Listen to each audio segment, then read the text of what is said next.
Bien, muchísimas gracias a las dos por estar presente aquí y a través de videoconferencia contamos con la presencia de Isabel McDonald. Ahora le damos la palabra a Margarita Camus y luego de que hablan las compañeras vamos a abrir un espacio de intercambio con las presentadoras y el público. Así que bueno, sin más preámbulos le damos la palabra a Margarita y muchas gracias. Bueno, buenas tardes a todas y todos. La verdad que muchas gracias, Rodolfo, porque no son palabras vacías las que ha dicho el decano. Este compromiso de esta gestión con estos temas y ha sido muy importante, como fue muy importante la conferencia de Vázquez la semana pasada, que era explicar todo este método de ADN, cómo sirvió para la identificación de los niños apropiados durante la dictadura. Más el testimonio, porque siempre unir lo científico con lo testimonial, ¿no? Cómo esas cosas impactan la vida concreta de personas. A mí me parece que presentar el libro Nosotras en Libertad, si bien habla en el libro que te han llevado un poquito más de detalle también, o Vilma tal vez, me parece importante decir por qué están las compañeras de Mendoza acá. Nosotros, en el país, durante la dictadura se dividió en cuerpos de cuerpo de ejército, o en áreas, zonas y subzonas. Nosotros somos pertenecíamos al tercer cuerpo de ejército.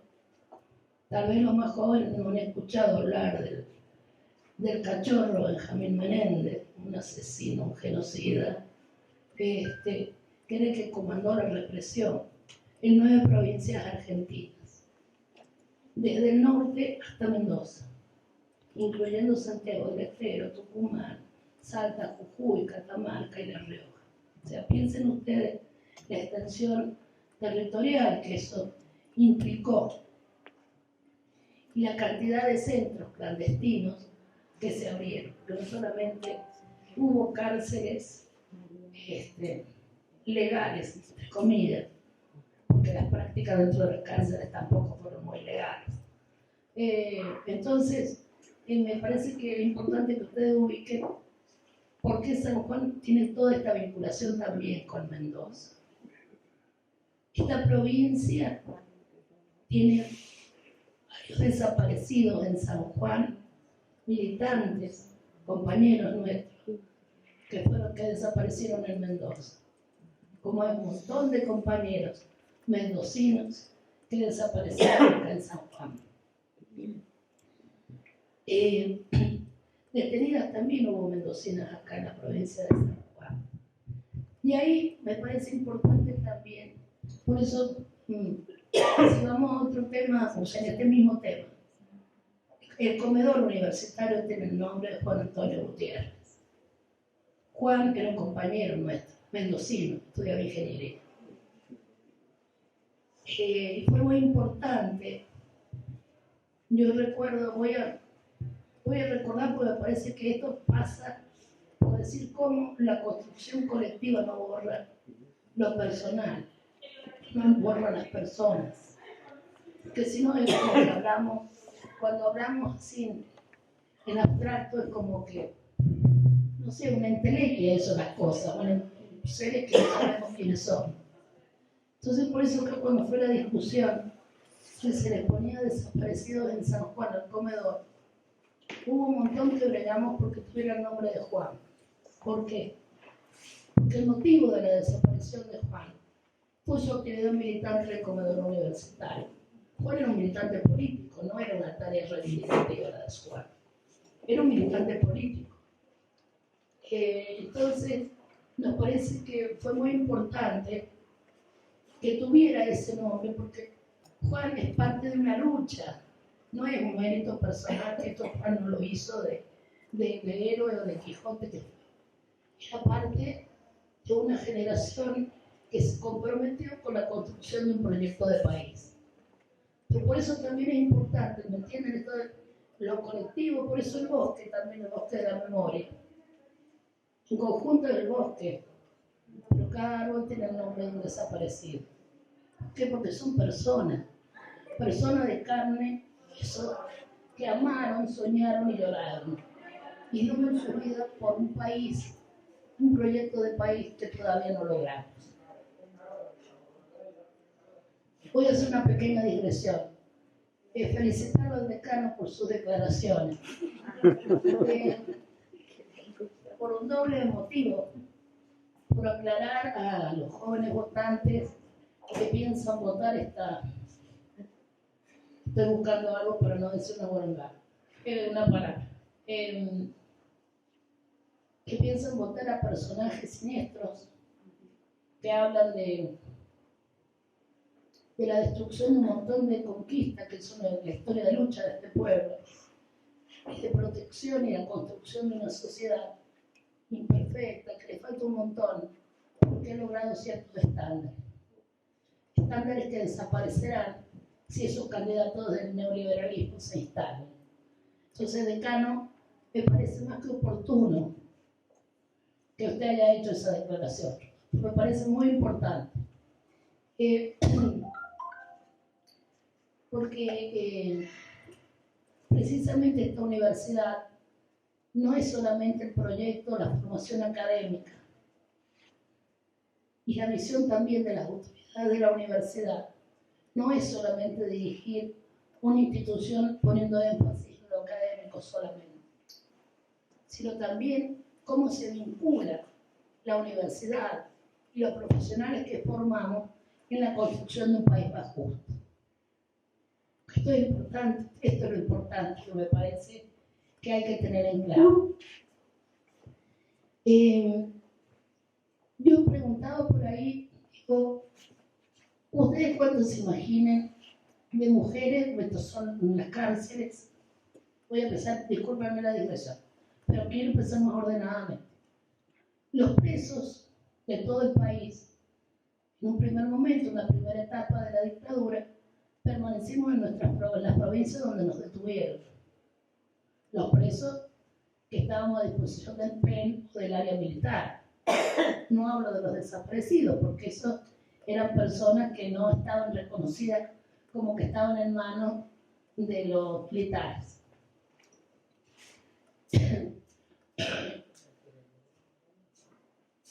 Las mujeres fuimos concentradas todas en la cárcel de Villa Devoto. Por eso este libro es sobre presas que estuvieron alojadas en Devoto, no porque nos detuvieron y fuimos directo a la cárcel de Devoto, sino porque en esto de la concentración de los presos en determinados lugares, a las mujeres nos tocó Devoto. Y a mí me gusta mucho utilizar las cosas que uno ha vivido, ¿no? Para decir, nosotros el traslado a Devoto, primero, ¿ustedes tienen una idea de cuántas mujeres hubo detenidas acá en San Juan? Aproximadamente, tienen un número, a ver. 50. Bueno, 18. Desde días hasta años. 18 en total. A Devoto solamente fuimos trasladadas 8. Y ahí la tenemos a la gran Tati McDonald, que siempre la cargábamos acá en San Juan, que por la condena del infame Fulgencio Ducci se iba a quedar a apagar la luz. Condena, obviamente, carente de valor probatorio o jurídico, porque era un genuflexo de los dictadores. Esa historia que empezamos acá en San Juan, la continuamos en Devoto con Tati. Yo estuve detenida acá en San Juan y también detenida en Devoto en los mismos pabellones. O sea, yo desde el primer día hasta el último que permanecí detenida tuve contacto. el último abrazo del que di en la reja fue a Tati cuando me dieron la libertad vigilada. La forma de detención también quiero que lo sepan a esto. Había personas que estaban procesadas o condenadas, obviamente por jueces infames, o sea, jueces que habían jurado no por la Constitución, sino por las actas del proceso de la Organización Nacional. Y acá tuvimos que los sanjuaninos alguna vez se tendrán que hacer cargo, pues yo no lo voté, se tendrán que hacer cargo de que el juez federal que actuó y dio este barniz de legalidad, tanto las detenciones como los rechazos de los habeas corpus o las condenas, Mario Gerarduzzi, de Extracción Radical, fue presidente de la Convención Constituyente para la Reforma en el año 86. Eso también hay que hacerse cargo. Que a quienes corresponda, ¿no? A quienes corresponda. Porque esas son las cosas que todavía no terminan de develarse a través del tiempo, que falta todavía que se sepan. ¿Por qué lo planteo lo de Gerarduzzi? Porque evidentemente Gerarduzzi tuvo que ir a la cárcel de Devoto para ver, a mí me tomó declaración como testigo en una causa. Entonces yo ahí aproveché y digo, mire, yo quiero denunciar las condiciones de detención en las que estamos acá. Me dice, mire, Camus no pide abogado, yo no estoy para eso. Usted es el juez que me tiene a mí procesada. O sea, usted es quien me debe los 6 años. Obviamente se negó, pero yo tenía el fuego de mis 21 años, tenía 20 cuando me detuvieron, y obviamente le discutí a capa y espada que me tenía que tomar declaración. Pero obviamente esa declaración nunca la vi consignada, esa denuncia que hice, sobre todo sobre las condiciones, sobre el trato, sobre la alimentación, sobre la atención médica, la comunicación con la familia, bueno, todo lo que pasa en una cárcel. Imagínense ustedes, por un minuto que estén ahí y que no haya quien dirigirse para reclamar. Y que cuando uno se lo encuentre le diga, mire, yo quiero que usted sepa lo que está pasando, diga, no, yo a mí no tengo que escuchar. Entonces, pero como eran hipócritas, cuando llegó acá a San Juan, la citó a mi madre al juzgado federal y le dijo, quédese tranquila, señora, porque su hija está muy bien. O sea, el día que me lo contó mi mamá, yo ya había salido en libertad, menos mal, porque si no, yo creo que, no sé. Esto lo digo para que veamos cómo fueron actuando y cómo se fueron manejando determinadas cosas. Acá en San Juan están las mujeres, que éramos pocas, muy pocas. Fuimos por suerte también, por suerte fuimos pocos. También tuvimos nacimientos dentro de la casa. O sea, acá desde que Tenidas nació la hija de Cotita Casado, la José para nosotros, nuestra José, y nació nuestra Eva, la hija de Virginia de Nebracosta. También Eva sufrió el ser trasladada como bebé a Devoto, y ahí Virginia pasó a vivir en el pabellón 49, que era el pabellón de madre que funcionaba en la casa. Vayan ustedes pensando, miren cómo tenían estructurada. Había pabellón de madres, o sea, había mujeres que habían parido estando detenidas y estaban alojadas ahí. Bueno, si ustedes me dicen, bueno, pero estaban con sus hijos. Pero en qué condiciones también hay que pensar que estaban con sus hijos ahí. En qué condiciones después quienes tenían hijos que no convivían con sus madres veían a los niños. a través de un vidrio, en un locutorio.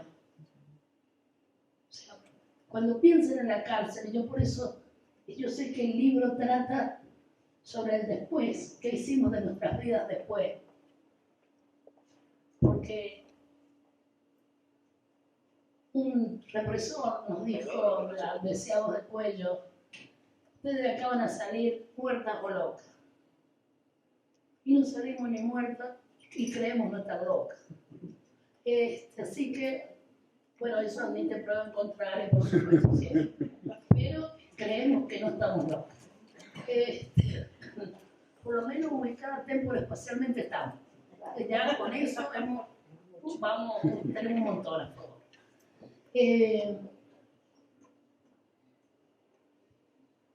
Devoto fue un lugar, una cárcel vidriera, para mostrar a los organismos lo bueno que eran los militares. O sea, cómo esas cárceles estábamos muy bien, nos daban de comer todos los días. Por supuesto, cada vez que nos cambiaban los guisos asquerosos por alguna comida medianamente pasable, como un pedacito de una alita de pollo o algo así, decimos, ¿qué organismo habrá que estará la cruz? ¿Quiénes estarán que han venido a ver el penal? Porque no era lo que nos daban de comer habitualmente. Puede parecer una anécdota, pero esto también quiero que se sepan. Los fideos, que era lo más habitual que nos daban, ¿visto? Cuando van a comprar chipica, pasto, que se lo venden en bloquecitos, los cortan. Bueno, así eran los fideos que nos daban. Obviamente no esperen que tuvieran ni salsa, ni aceite, ni manteca, ni queso tampoco. Esto le doy como ejemplo para que piensen ustedes cómo se vivía ahí adentro. Yo soy bastante optimista y he sido siempre optimista. La cárcel a nosotros nos fortaleció. Nosotros aprendimos que sin nada y con todo en contra, éramos libres. Por más rejas que hubiera, éramos libres. Hacíamos gimnasia clandestina, estudiábamos clandestinamente, nos comunicábamos clandestinamente. Aprendimos Morse, aprendimos lenguaje de señas para comunicarnos de piso a piso. Y esos fueron todos actos de resistencia. Todos esos fueron actos de resistencia. Actos de resistencia que nos fortalecieron. Que fue una lección para toda la vida.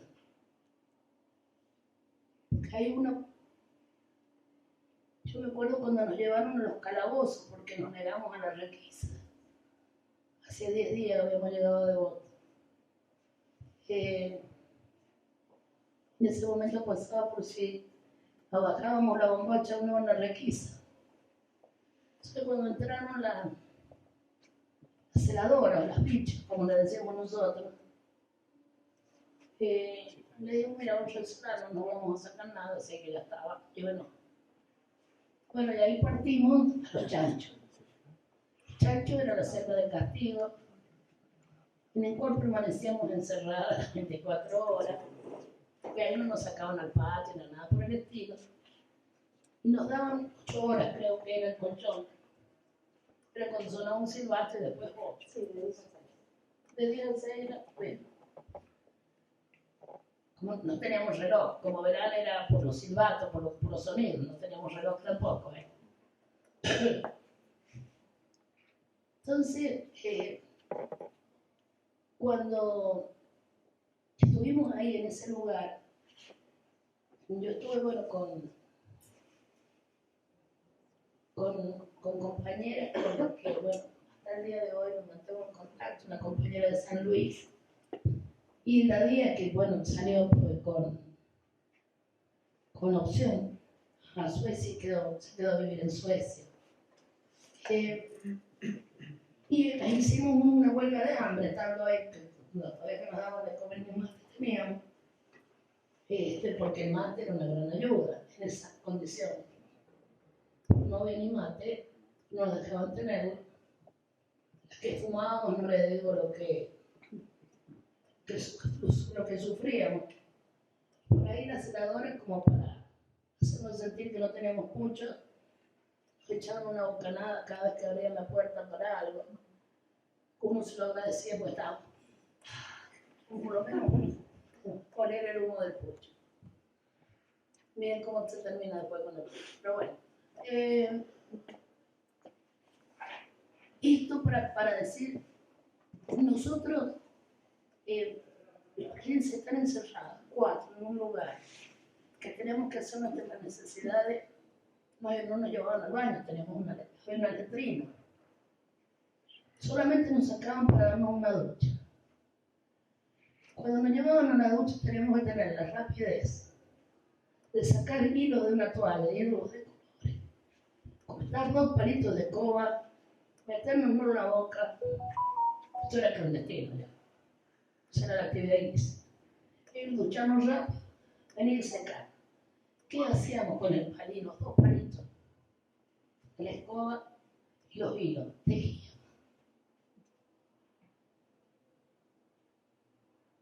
Cosita, imagínense, el tamaño que... Pero con eso también hacíamos, creábamos y resistíamos. Con eso que puede parecer insignificante, pero era una forma de resistencia también. Trasladaron a unas compañeras a Córdoba, el terrible tercer cuerpo.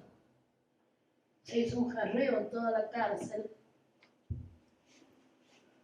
Golpearon con los jarros, los barrotes de la única ventana que había, que estaba bastante alta, así que era medio complicado los chanchos. Pero lo hicimos y después tuvimos de huelga de hambre. Nos pusimos en huelga de hambre. O sea, salimos en línea de los chanchos, porque la verdad que fueron cerca de 7 días. La sanción era de 15. Y ahí pasamos a otro lugar de Devoto, que había 2 plantas, era planta 5, celular, y planta 6, que era pabellón.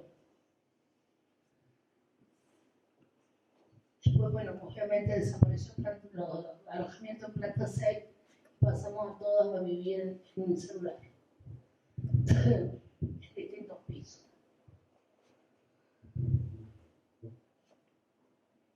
En ese momento también fue conocer, porque por ahí uno dice, ahora es más, uno lee, dice, bueno, esto hubo un plan sistemático, todo lo demás. ¿Cuándo empezamos a darnos cuenta que hubo un plan sistemático? Cuando hablábamos con la tucumana, lo que habían hecho era bastante parecido a lo que habían hecho en Chubut. Y las torturas de Santa Fe eran muy similares a las que se hacían en La Perla, o sea, en la penitenciaria de Córdoba. Ahí también, yo por lo menos, por más que en San Juan ya había desaparecido en la época de la que estoy hablando, en la época que me detienen, siempre pensé que iban a aparecer en ese momento. Cuando tomé conciencia que eso no era solamente acá, que había gente en Devoto, cuando tomamos conciencia real, cuando blanquearon personas de otros campos. Cuando vino la Comisión Interamericana de Derechos Humanos, armaron un pabellón de menores. Había presas viejas como Graciela Tretac, que hace casi 4 años que estaba detenida, vivía en el pabellón de menores. Fue llevada al pabellón de menores. La habían detenido con 15 años. Bueno, la misma Diana, en la pizarra de la UES. La UES en Santa Fe cayó toda la UES entera también. Las que sobrevivieron y blanquearon terminaron después en cárcel, en la cárcel. No se privaron en ese aspecto absolutamente de ninguna perversidad. Y obviamente les indignaba porque nosotros obviamente teníamos nuestras formas organizativas dentro del pabellón. Nuestros familiares eran obligados a comprarlo si no querían entrar un champú o algo para, obviamente, lo poco que permitían tenía que ser comprado en frente a negocios que tenían que haber manejado seguramente los penitenciarios. Esos negocios eran así. Lo mismo que la ropa. Me acuerdo de la compañera, se me dio el nombre, Aramburu de Mendoza. Florencia Aramburu. Bueno, la madre de Florencia, mi hermana, nunca iba vestida como se les cantaba a ellos que debían ir vestidas. Así que siempre tenía que disfrazarse y alquilar ropa ahí enfrente para que la dejaran entrar. No porque fueran vestidas de forma estrafalaria, porque era una forma de verduguear la Florencia también. Esto, yo lo que quiero es hacer lo que ustedes traten de pensarse en esas condiciones. Por eso tal vez estos detalles que digo, bueno, yo vine a escuchar otras cosas, pero esto era nuestra vida cotidiana. Cómo esa vida cotidiana nosotros también la transformamos. Para levantarnos a la hora del primer silbato, hacer gimnasia. Gimnasia que se hacía con campana. Clandestina. Todo, es que estas son las actividades, todas las actividades de resistencia fueron actividades clandestinas, obviamente.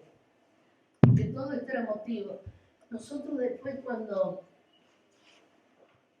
tuvimos acceso a algunos legajos, que a nosotros nos sancionaron por reírnos. 15 días que no podíamos salir al patio, que era lo único que nos dejaban salir al patio. En Buenos Aires, que cuando no llueve está por llover, entonces no nos sacaban. O sea, imagínense lo que era.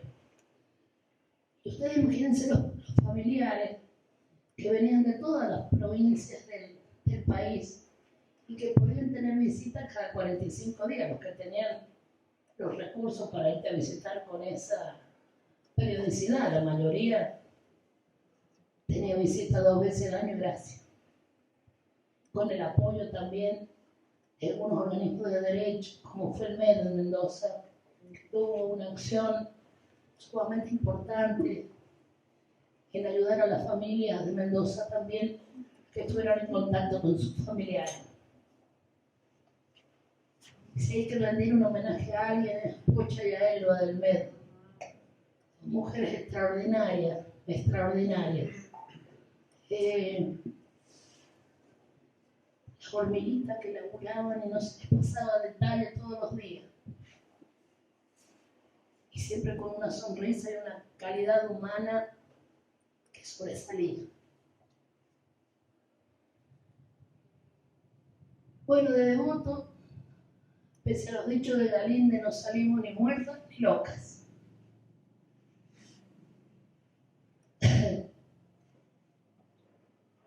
Salimos viva y entera.